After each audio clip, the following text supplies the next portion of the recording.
Hello all. Thank you for being here. Thank you, Igor, for inviting me as a local speaker, even though I've just been here for 3 months. I come from Romania. I just moved here. I already feel like a local, so thank you all for the warm welcome. I mostly do product design, and I would like to talk to you today about some of the experiences I got while working as a product manager for a product studio back in Romania. There, as a lead designer in the company, I got the opportunity to. It was a software services company, so they had some resources on the side, and they decided to do their own products. So I was the one actually managing the whole thing and taking a lot of ideas from just an idea to validation, and some of them even to the market. We managed to launch 3 products. So today I'd like to talk mainly about the learnings that we got while validating ideas. We had to do that in a very quick way. We had a bad experience before this. We just worked on a product without being too careful, spent a year of development. We invested our money, our time, our souls into it, just to find out after a year that we cannot make money with it. Even though the product had some traction, it wasn't enough to sustain a business. So we said, look, if we are going to do this, we are going to do this the right way. And we started being way more thorough and careful with our approach. And I'll first go through some learnings, and then showcase a couple of examples. One of the idea that we validated and took to market, and another one that we just threw away after a week of research, and that was a very good experience. So why validate a product idea? What can go wrong? I'm expecting some answers from the audience. Because the owner of the idea is always sure that everything is going to go perfect. Yes. Always. Believe. So I believe, yeah, you need to be optimistic, because otherwise nobody would start a business. So yeah, you need that, but and it's good to have that. But what can happen? What can go wrong if you don't, validate your assumptions? Potential client is not willing to pay. Of course. So you won't make money. So nobody's going to pay for it. Not checking the patents? That's another one. You can get in trouble. Sure. As you said, you can lose so much time, so much money. Yeah. A piece of your soul, maybe? Yeah, so emotional damage. Okay. Giving solution to your problem. Yeah. I'm sorry? Not actually giving solution to your problem. Like not having a good solution for the problem that you identified. Of course, you launch and you find out that it's not solving the problem that you intended to solve. The problem is only yours. You're going to solve your problem. Yeah, that's another one. I think that this is something that happens quite often, because it's very natural to identify needs that we personally have, and that's a very good way of starting. But then you have to make sure that someone else and a lot of other people actually have the same problem, so you can have a market for your problem. Okay, a couple of good rules or guidelines. It first needs to make sense on paper. If that doesn't work, it's not worth going forward. And a few ways to do that would be to sketch a business model canvas. I haven't asked about the audience today because some of the terms could be, too businessy, and maybe I need to explain more. How many of you are designers? Very good. Do we have entrepreneurs here as well? Okay, and engineers? Very good.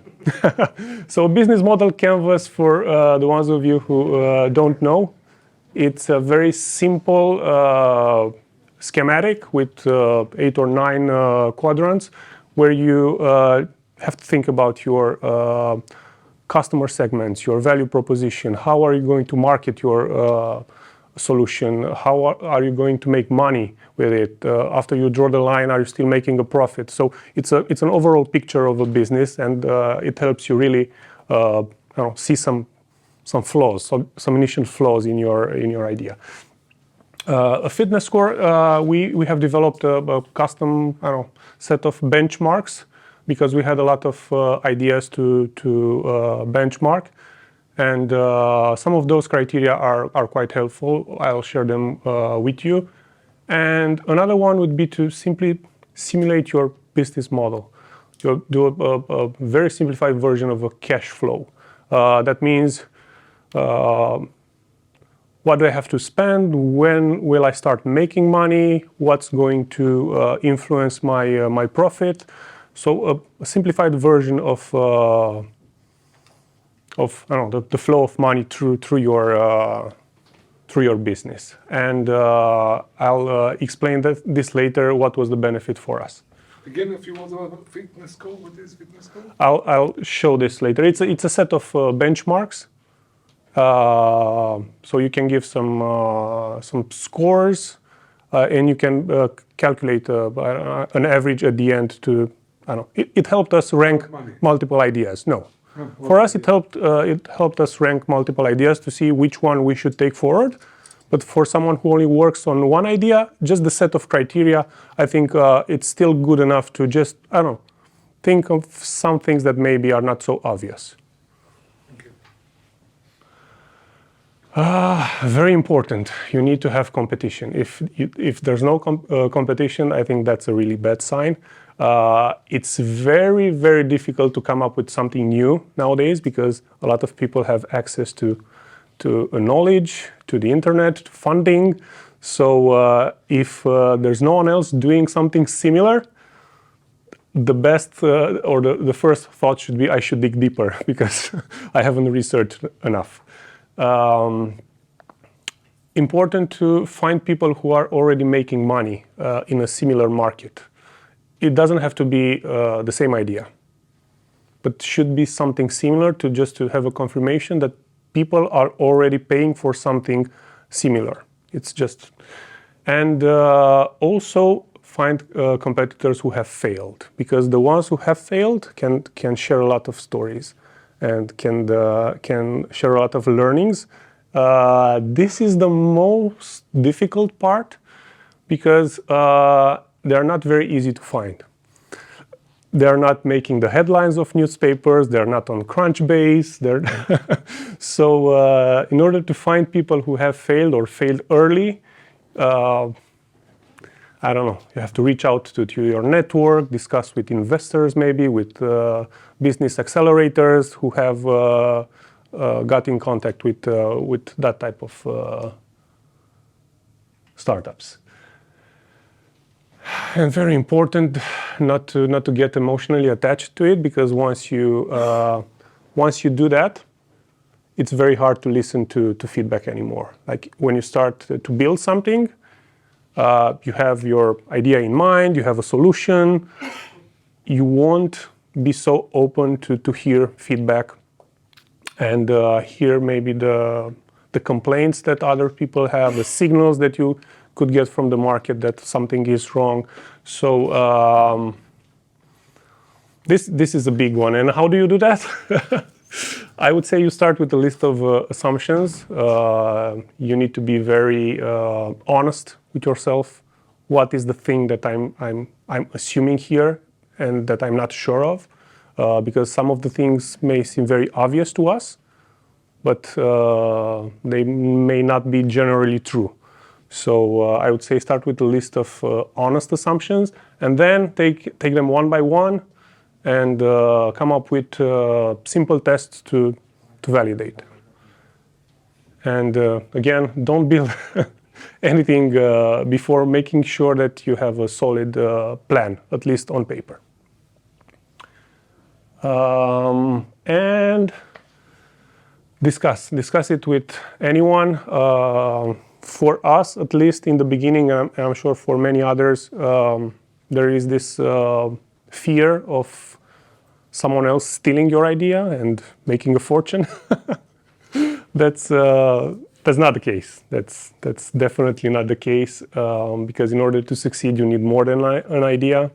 There's a saying like ideas are, I don't know, a dime a dozen, so they're very cheap, but it comes down to execution in order to have a successful business. So don't be afraid to talk to anyone, I mean anyone, to your friends, to strangers on the street, to what we have done, we have pitched at startup accelerators for free just to get access to mentors, because they usually have a panel of business mentors, and they would just give you, I don't know, advice for free.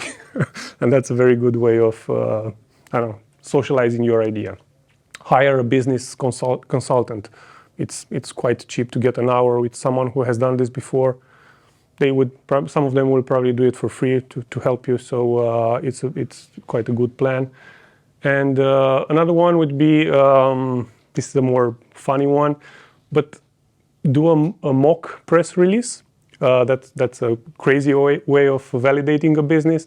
So come up with the story even before having anything, and see if the media is picking it up and shows an interest in it, because that means you have an interesting story. And what happens with interesting stories? They get a lot of word of mouth, and you get exposure for free. There's a quote that I really like that says, marketing is the cost you have to pay for being boring. And it's not totally true, but I believe there is some truth to that. Okay, now I'll talk about the first idea that we validated. It's a mobile marketplace for photographers. It's like an Uber, but instead of cab drivers, you would get photographers to, and it was targeted to, of course, not all of us would need something like this. But for example, you're on vacation with your family, you want to get a good set of pictures. You don't necessarily want to schedule a professional shooting with an expensive photographer, but you would pay 15, 20 euros to get some 10 good pictures in front of La Sagrada Familia in Barcelona, for example. That happened to us. Actually, the idea came when I was there with the family, and we ended up struggling to take selfies and asking strangers on the street to take some good pictures. Of course, none of them were good. So why isn't there a service like this? I would happily pay. And they will be happy, the photographers will be happy, because they are struggling. The photographers... Yeah, that was the idea. So that was, actually, this is what we launched, but I'll take you through the validation that we did for this idea. So, as you can see here, the validation took almost 4 months, which is quite a lot. We didn't work on this full time. We took our time to let ideas settle down and I don't know, sleep on a lot of theories that we had. And yeah, so it took almost the same as it took us to actually implement the whole thing. And another thing that I want to show you in this breakdown is that we didn't stop validating the idea once we started to implement it. So we always tried to listen to what others had to say, what our clients, what other founders had to say about our idea. So this is the paper validation that we did. So this is the fitness score that I was talking about. So we had things like, for example, how urgent is the need? Is the market big enough? How much money can we charge? How much will it cost us to acquire a customer? How much it costs us to deliver the value to them? How much does it cost to come up with an MVP? Things like this. How unique is the offer on the market? Can we sell more stuff besides the initial offering?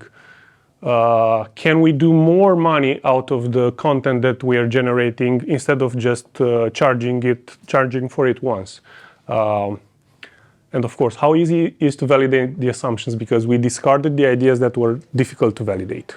Because there are things that are almost impossible to validate without having a working prototype. So because we didn't have the money for that, to take on that risk, we discarded all the ideas that were difficult to validate.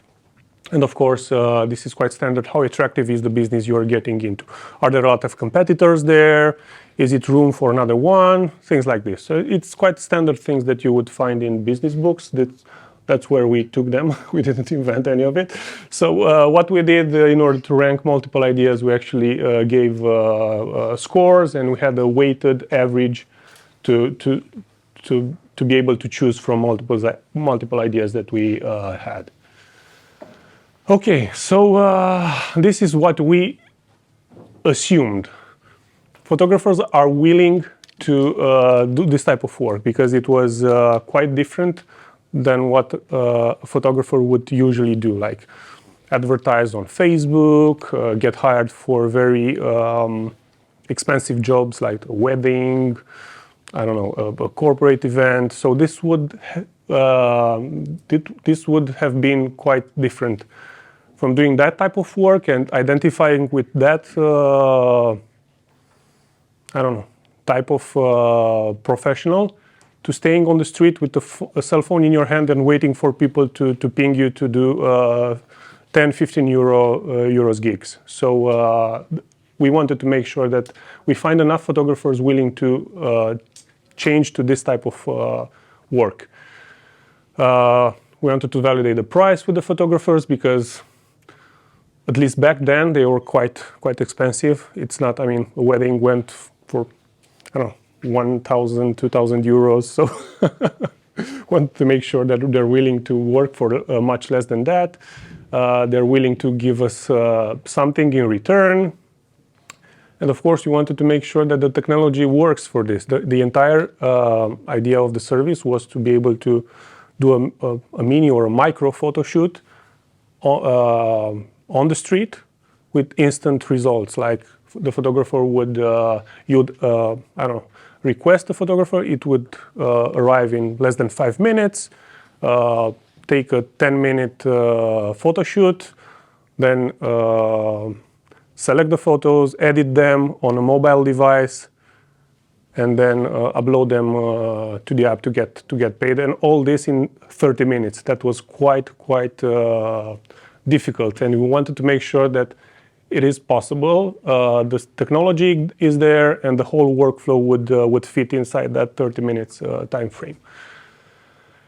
And yeah, that's just one side of the marketplace. On the other side, we want to make sure there's enough people who want to buy something like this, people who need photos fast to upload them on social media and appreciate the speed of delivery. And yeah, things like this. So why 30 minutes? Can I ask a question? Or yeah, it was 30 minutes? it was based on the business model. So in order for a photographer to for our offer to make sense to a photographer, if you break it down to like time slots and only ask for, I don't know, 10, 15 euros for their work, it had to fit into a very limited time frame, because otherwise the work would have ended up costing more, and yeah. But if the client in the research you did, if the client does not need it in 30 minutes, you could maybe change the concept from, it's like Uber for photographers, it's like Fiverr for the photographers. So right. So they could have upsells, they could have additional. Of course. So that came later. These are our very initial assumptions and the idea that we had, like very rough idea. Those are all very good points, and we learned them along the way, but this is what we started with. Okay. So first thing, we talked to photographers, because without them there was no service. So I took the phone and called the ones that I knew, the one who, I don't know, shoot my wedding, the one who shoot my first child baptization, things like that. So I just told them what the idea was, and just to get an initial feedback. I then got recommended to some Facebook groups, some local Facebook groups. This one had more than 4,000 members, so I was able to just, this is in Romanian, you probably won't understand anything. But the thing is, I just threw it out there in the wild and to see how people reacted to it. So as you can see, quite a lot of comments, not a lot of posts in that group had that many reactions. And of course, there were some people laughing at me. And when you get a heated debate, that's a very good sign. That's a very good sign, because that means you're challenging people, you're coming up with something new. So it's good to have this tension. It's not a bad thing. So from here, what we did, we actually gathered, I don't know, talked privately to probably 50 of them. I just made a list, took a day off, and just called them all day to get more feedback and to make sure that we learn a lot about how they do their work and how they view this type of idea. The next thing that we did, this is such a cool idea, and I'll go back to this. How easy is it to validate the assumption? So from 1 to 5, this one had a 4, because we could do something like, and we did, something like this. We even without having the app, we were able to prototype the service. So we didn't have anything, but what we did, we hired one of the photographers for 4 hours in a Sunday afternoon. We went to the park, to the central park in the city, and told the photographer, just take a seat on the bench, wait for us to call you. And we went and approached people, the ones that we thought are in our target market, and just presented the idea, asked for their feedback, and the ones who were excited about it, we said, look, we don't have the app yet, but for 10 euros, we could call our photographer. He'll be here in 5 minutes. We'll take 10 photos, and you'll get the photos in, like, I don't know, today or, I don't know, in 1 hour, after the photographer has some time to, I don't know, retouch them a little bit. And we had some very positive results. So 3 of them, they were all parents with children, with little children, actually agreed. We didn't take the money because that was not the idea, but we waited for them to reach for the pocket and take the money out of the wallet, because that was the confirmation that they're serious about it. It's not just polite feedback. So that was quite encouraging. And then we said, okay, we have some validation for the parents segment. The other segments were tourists and social media active people. We call them influencers, even though not all of them were influencers, but people who cared about their image on social media and were I don't know, active on social media, sharing pictures. And it was, by that time it was, oh yeah, these are the 3 photo shoots that we did for free. It was late November in Romania, very difficult to find tourists at that time, but instead of giving up and not doing it, say, okay, the next best thing would be to do some, probably some surveys online. So we found some Facebook groups for tourism, one of them quite big, 300K members, and we asked them, what if you'd see an app like this? Let's say we have it. What would be your reaction? Do you want to use it now? Would you try it once? So we got quite a lot of people in the first 2 categories. I want it now, I want to try it now, or I would try it once. Of course, this is not reliable. You cannot build a business on this, but at least there was some, I don't know, openness about, so people didn't react too negatively to the idea. And this was also a good sign. Again, not very reliable, but at least we did some sort of validation.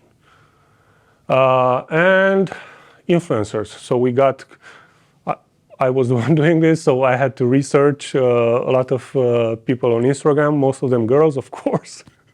So to see how many followers they have, how active they are, how much engagement they get from their audience.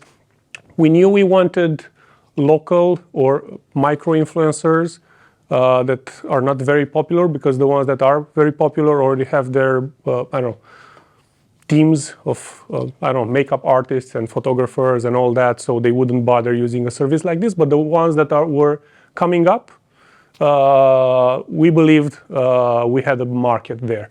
So I just, messaged them, called them, explained the whole idea, and got some reaction. And most importantly, I also got some promises, or at least approval to contact them while we were doing our launch, to use them as our promoters, to help us with user acquisition. Okay, and next, what we did. Why won't we take the app to a big festival? There's a lot of people there, dressed nicely. They expect this kind of event an entire year. They're in a good mood. I won't say they get drunk, or they're in a good mood. The light at night obviously is not very good for smartphones. So we had two very big events in Cluj-Napoca, the city I was living in, and I could see social media getting flooded with blurry and very bad pictures from the festival, because of course people don't know how to take good photos, and the phones weren't working at night. So we said, why don't we go there with an army of photographers and just take good pictures and, make money. So what we did, I don't know if any of you are familiar with them. They're quite big. So Untold has 400,000 participants per year. It's a quite big one. There's a whole area besides the stadium with a lot of good spots for pictures. And the other one, it is at a medieval castle next to Cluj-Napoca. So similar size, but a little bit of a different audience. What we did, we found ways to contact the marketing managers, I don't know what the role is, it's head of partnerships, things like this. So we were able, since we were in the same city, we were able to get to them through, it wasn't necessarily easy, but we did it. And we told them the idea, and they all of them asked for, do you have something to show me? Do you have a prototype? Do you have a sketch or something? We said, no, we don't have anything. We just have an idea. We want to validate that. And it felt a little bit, I don't know if you've watched the show Seinfeld. It was very popular in the 90s. So these two neighbors go to pitch a show to NBC. It was a show about nothing. And they were very proud of it. And the executive would ask, what's the story? It's nothing. It's a show about nothing. You have to know it's nothing. There's nothing happening there. So that's how we felt when we were asked, do you have something to show? No, we don't. And we don't want to have something to show. This is the whole point. We want to validate first before sketching anything, even on paper. So I felt quite proud of that, even though it was probably not the best decision. But the thing is, they were open to it. And these guys told us, look, your app isn't going to work for us because there's no cell phone coverage. When you have that many people into a small area, there's no signal, so you'd have to come up with something else that doesn't rely on an internet connection. So that was very good feedback. And there was a solution, a very simple solution, like you didn't have to use an app for that, because you'd simply have to dress the photographers in a recognizable way, like a t-shirt or a uniform, and people would simply tap them on the shoulder and ask for a photo shoot. The photographer would just give them generate a QR code or a timestamp for them. Look, this is the time frame where I took your photos, and then people would simply go online to buy the photos, maybe the next day or the same night. So you would have an army of photographers who are taking pictures, and then someone else staying next to a spot with good internet connection to upload everything, and then people would go online to find their photos based on that code that they got. So actually the same service worked, but without an app. If I may, Sure. there is other solution when there is no coverage of cell phones. You can use push through Bluetooth messaging, which is not needing it's going from one user to another until it reaches the Yeah, that was idea. something we considered as well, but there needs to be a bit of delay. So after the photo shoot, the photographer goes away to maybe edit the photos, to select them, and then it would have to meet again with the same person. So we couldn't afford that. So it needed to be after the photo shoot. We needed a way for them to connect, to exchange the photos. So okay, let's see how we stay with time, because I have the bad habit of going past the time. We spent a lot of time looking at competition to make sure that, of course, we found more than 30 other businesses who tried the same idea. So we didn't come up with something new. But the bad thing is, the one that failed, we only found them out towards the end of the project, not before. So we ended up actually, besides studying them to see how they do in terms of revenue, investment, other indicators that would tell us that this type of business has a future, we actually contacted some of the founders to see how they feel about it, because we knew that the ones who fail are very open to sharing their learnings. We knew that because we failed before, and we were so happy to discuss it with everyone, to tell them, look, don't do it, it doesn't work, don't do it, don't lose your time and money on this. So I emailed the founder of this startup. It was a female, and she said, look, I'm working on this for 2 years. Why would I share anything with you?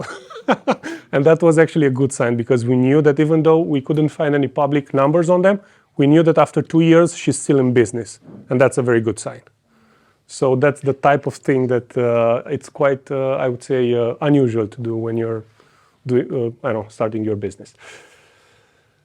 Right, and since everything looked quite good, before budgeting the development, we did an extra step. Like, we had good feedback from photographers, but we didn't have any commitment. So we wanted to make sure, look, we have talked with a lot of people, but what if we build this thing and nobody shows up? Like, we cannot hire any photographer to actually stay on the street and wait for requests. So what we did, I say, okay, let's see how serious the photographers are about this. And we asked for some sort of commitment. We couldn't make them sign contracts at that point, but what we did, we asked them to fill out their profile, so to commit with their time, like send us some photos, send us a description, come to the office to meet, let's exchange some ideas. So we asked for a time commitment to make sure that they take it seriously, or there is something more than a friendly feedback. So once we had that, we actually, so from the 17 that we were in close contact with, only 8 showed up. So but it was enough so we had 2 meetings with pizza, with beer, so it was fun. We also did some prototype validation, so we were good to go. So we started. Another thing that we did, we discussed with a lot of people. I won't go through all of them, but for example, the first time I got the idea, I just called a friend who, the first one there, who did multiple startups, and I told him, look, I have no experience with this. What do you think of it? So he presented some very good challenges, like, how will you start a marketplace? Because there's nobody there when you launch it. How do you make sure that you have enough people for the service to be meaningful? So that's how we got the idea to pay the photographers to just be available in the hotspots of the city while we were trying to generate demand for them. Another guy, that's someone I met through a startup mentorship program. He told us, look, it was a good thing that you asked for financial commitment when you went in the park and asked for money. But that doesn't actually tell you validated a solution, but you didn't validate the need separately. Maybe you don't have enough, if you don't know the need of your customers very well, and you don't know if the solution that you have is the best one for that. So we actually validated not the need, a solution. It was still good, but it wasn't broad enough. And that beat us in the ass when we started to market the product, because we didn't know enough about our customers. In order to market it, to come up with good materials, with good copy, with good imagery, you need to know what they actually need, what are their emotional triggers and all that. So that exercise was a bit shallow. And I would say the Innovation Labs exercise, that was an accelerator for students who come up with business ideas. We had previous contact with them. So what I did, again, I just went to their event and then, without having a pitch or anything, just went on the stage and told them about the idea and just wanted to see how the mentors would react. And we got some. It was like frightening to go there without anything prepared. It was just it was just an idea at that point. So I was able to speak for it for 2 minutes. Probably I didn't make a lot of sense. But the mentors gave us really good feedback, like, you're creating a lot of value in this environment. You're not capturing enough money from it. You should do more than charge for the photo shoot. You should reuse the photos. You should charge the photographers for being listed in the app, and so much more, because you're generating a lot more value and you're not capturing it. So that was also very good. And we also, after we started developing it, we enrolled into multiple free startup accelerators. Y Combinator was the online version, was the biggest one. And we got exposure. We got to talk with a lot of people about our ideas, to see how others react, see if they find anything wrong with our business plan. Okay. And another I told you about a very simplified version of the cash flow analysis. So this won't make a lot of sense for you, but I'll try to explain it briefly. So this is the acquisition. So you bring visits on the website. Some of them are paid, some of them are organic. You see how many of them convert into installing the app, how many of them convert into buying a photo session. And then from there, how many of them do you retain for the next month or the next year? And the most important thing was this virality factor here, because we relied a lot on people sharing the good photos on social media as a free way of acquiring new users. Like, if you have a good photo, you'll share it, because most of the time that's why you take a good photo, to show it to others. And social media makes that very, very easy to do. And the factor that we have here is like, how many new visitors do you get on the website from a photo session that gets shared on social media? That's the number there. So that what this allowed us to do, we did it way too late at the end when we draw the conclusions of the project. I think it should have been ideal to do it at first. A lot of people especially when we went into those startup accelerators, a lot of mentors and investors told us, look, you're an engineering company, you have competences there. Why are you tackling a marketing problem? Because you have a marketplace to promote. This is a marketing problem. This is not a product problem. This is not an engineering problem. Why are you doing this? You're not fit for doing this type of business. You'll fail because you don't have the knowledge. So we were quite frightened by that. But after doing this simulation, so it's quite easy. Once you have the formula set up, you can play with those numbers and see how they affect the bottom line here. And what we discovered was that it was much more efficient to work on retention, and that's a product problem, to have better retention. That's not a marketing problem, instead of bringing more eyes on the landing page. So I would say that this somehow, I don't know, not proves, but hints that the investors were wrong, and we were actually facing a product problem, not a marketing problem. So we found this out a bit too late, and maybe we would have spent more time to make the product better instead of, I don't know, trying to get more money to promote it. Okay. Yeah, some pictures from the first launch we did. We handed out like 500 flyers on the street and waited for people to install the app and take photo shoots. Just one of them did. So,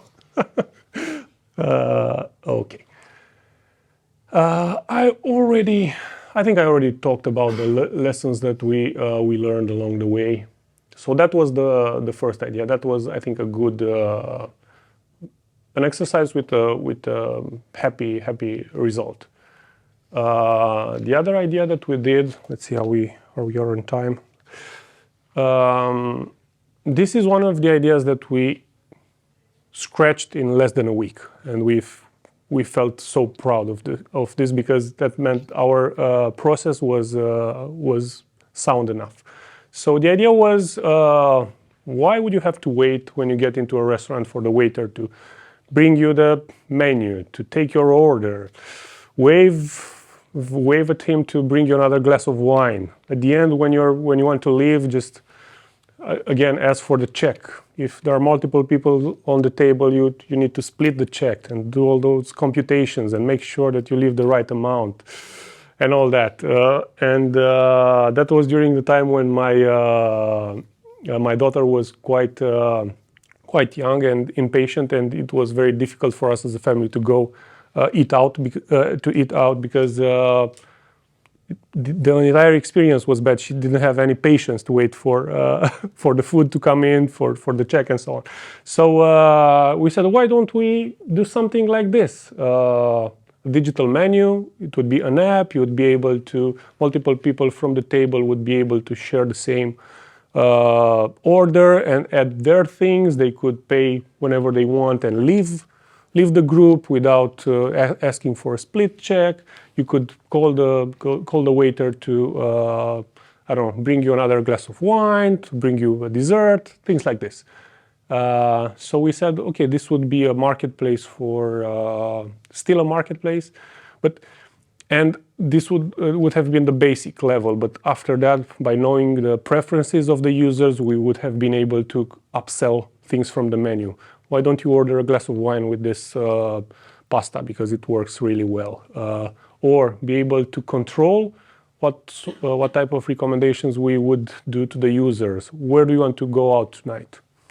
So we would have had the power to do all this, and that comes with profits. So, but so on paper it looked very good.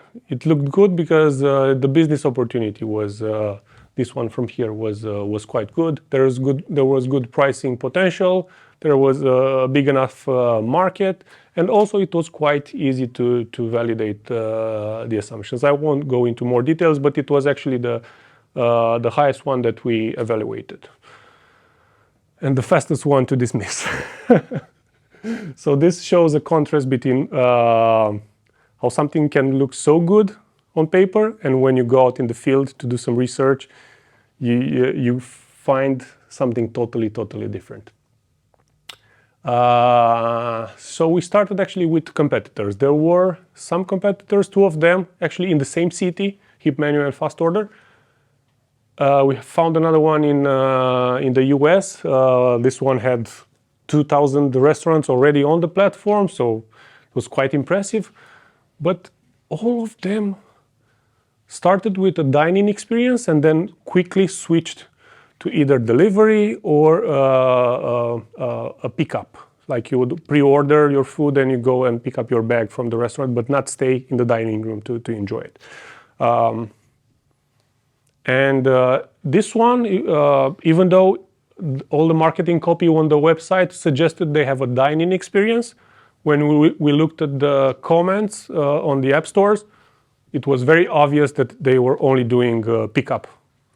They weren't doing any dining experience. So this was enough for us to understand that it's not worth it. I mean, everybody that has tried it before has failed. There's something there, we don't know what it is, but this way, okay, just for curiosity, let's do some more research to find out what's going on here, because it looked so good on paper. And we went the extra mile and actually talked with some restaurants. So for them, what we had, let's validate that the value proposition for restaurants makes sense for them. So they would cut some costs by having fewer waiters, because you would just order from a phone. It would be very easy to update the menus. You don't have to reprint anything. It was an age where the menus were still printed on the table. Nowadays, most of them are with a QR code. More engaging menus. You could have done very simple things like provide multiple translations. I don't know, recommend things based on personal experience. Have a lengthier and better description of the products with more photos, with reviews, something that you cannot simply do on paper. So the digital medium would have done the menu more engaging. Better service. The waiters that do remain to just take the food from the kitchen to the table will have some more time to actually entertain the customers and socialize with them. So that would have given a better service overall. It's easier to collect feedback through an app. And the waiter already has the names of the customers, the faces, so it's easy to just where to put the plate on the table, to address the person by her name. So that would have given, again, a better service. And of course, increase revenue. So you could serve more customers in the same amount of time. You could have dynamic prices because the menu is not printed and you can charge differently based on the customer profile. Yeah, things like this. So we went actually and talked to 10 restaurants. I took a day off and wandered the city. There were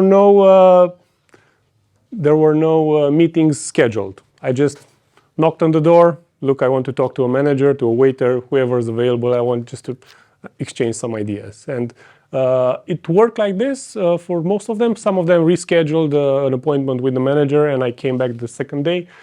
So yeah, these are the places that we talked to. Some of them, we tried to cover a wide range of, I don't know, restaurants. Some of them were just sports places. Some of them were, I don't know, summer gardens, the Japanese style one, a vegetarian one, things like this. So some of them were more expensive, others were more upscale. And what we found was, to our surprise, the idea was bad. Like almost none of them wanted to do anything with us. And that was, so that's what we learned. Customers, you cannot take out the waiter because customers don't know what to order. A lot of the time the waiter actually does the sale. Yeah, I don't know what to eat. I don't have the time to go to the menu. I don't understand the menu. The waiter is the one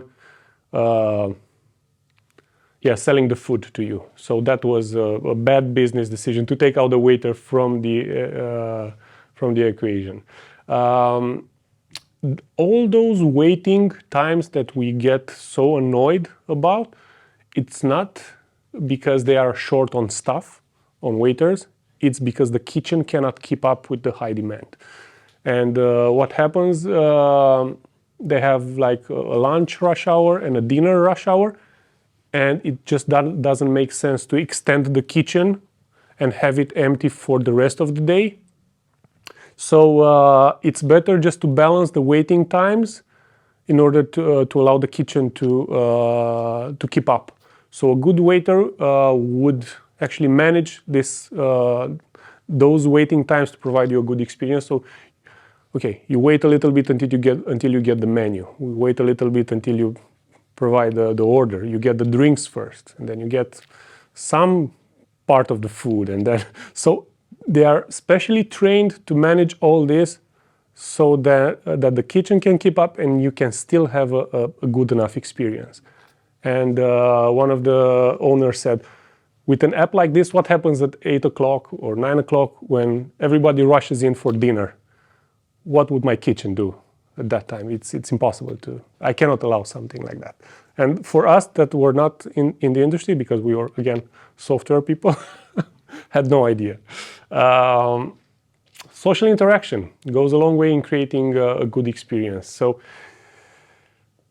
they weren't willing to take the waiter out, not just because the customer doesn't know what to order, but all of them told us, look, we are not selling food here. This is not, you get food through a delivery app, you get food through, I don't know, to a fast food restaurant from the supermarket. People come here to actually have experiences, to have a good time. And you cannot provide a good time without socializing with them. Again, our waiters are, and he gave me a very, very good example. Like, you feel bad one day, you come here to eat for lunch, let's say you're alone and I don't know, depressed. Just a waiter coming to say hi sir, how are you doing today, is enough to lift your mood. That was a very simple example of a social interaction that is part of the whole experience, that hospitality experience that a restaurant provides. So yeah, again, an app cannot provide it, and I felt a little bit ashamed as a designer to miss that, to ignore something like that, and think that yeah. Can I say something? Sure. Because my brother was working for a restaurant, and they tried something like that for one night, and they all had the worst night of their life. But now I think about it, when I went to Japan in 2017, over there, in many restaurants, you have, when you get there, you have an iPad. But first, the waiter comes and takes your order. But then, the other thing, when you just want a wine of glass and all, Okay. a glass of wine, you can ask for on the app, and it's really great. Yeah, so You can there are find probably it. parts of the experience that make sense to digitalize, but not all of it like we tried. So yeah, and of course, smaller tips, and it was quite difficult to hire waiters without providing. Here in Spain, tips are not a big deal, but in the rest of the world, most they are. I mean, at least in Romania, and I know in the US as well, people work for tips, not for the salary. So that was a big one, and we had to integrate with their ERPs in order to know what's available in the menu, to update the quantities and all that. So there were just too many integrations to do because the industry was not, I don't know, mature enough, and we heard of, I don't know, tens, if not hundreds of providers for their back office solution, and we would have had to integrate with all of them in order to provide the service. So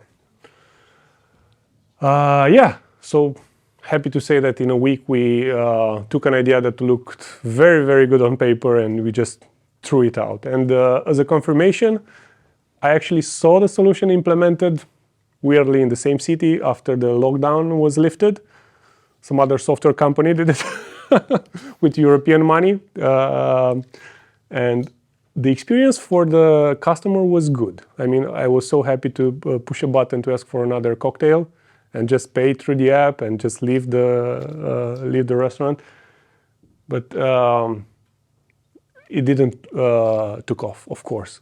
I looked at them now, so that my experience with them was almost 2 years ago. Now they're doing something else because they couldn't, of course, they couldn't sell the solution to the restaurants because I assume they didn't do a lot of research. So, okay. So my best resources for this sort of work, I think is the first one, the MOM test. Maybe some of you are familiar with it.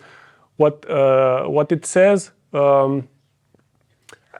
when you're asking for feedback, don't stop at positive feedback. Ask for some sort of commitment in order to consider that the feedback has any sort of value.